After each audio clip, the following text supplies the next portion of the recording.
The man brought a corpse to the hospital, his face full of anxiety as he desperately asked the doctor to save his brother, no matter the cost.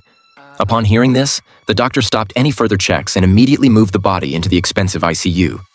After a simple examination in the ICU, it was clear that the person had been dead for quite some time, and there was no need for resuscitation. However, the doctor said that as long as the family had money, they could still attempt to save the person. Thus, a tense rescue performance began. The doctor rushed out to tell the man that the patient's condition was critical and that he needed to quickly go buy the prescribed medicine. The man hurried to the pharmacy and spent $20,000 to buy the medicine, then handed it over to the nurse. The nurse took the medicine and walked away. The man wanted to ask about the rescue situation, but the nurse only told him to wait outside.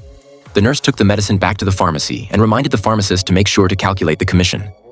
While the family waited anxiously outside, the doctors were leisurely chatting in the hospital room. They then pretended to be anxious and called the man in, telling him that the patient had heart problems and needed a heart specialist for a consultation. They also asked the man to pay a $500,000 surgery fee in advance.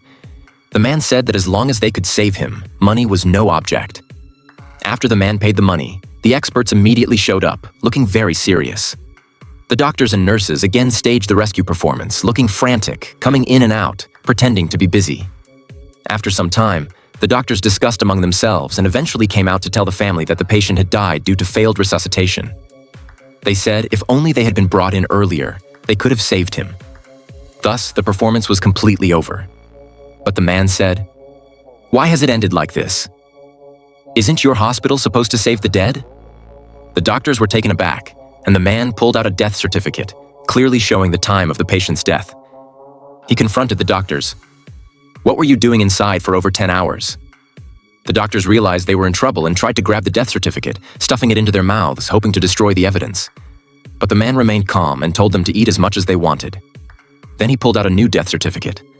At this point, the doctors were thoroughly panicked, and the hospital director rushed over, offering compensation and asking him to go to the office to negotiate. The man refused to negotiate and was determined to expose the hospital's corruption.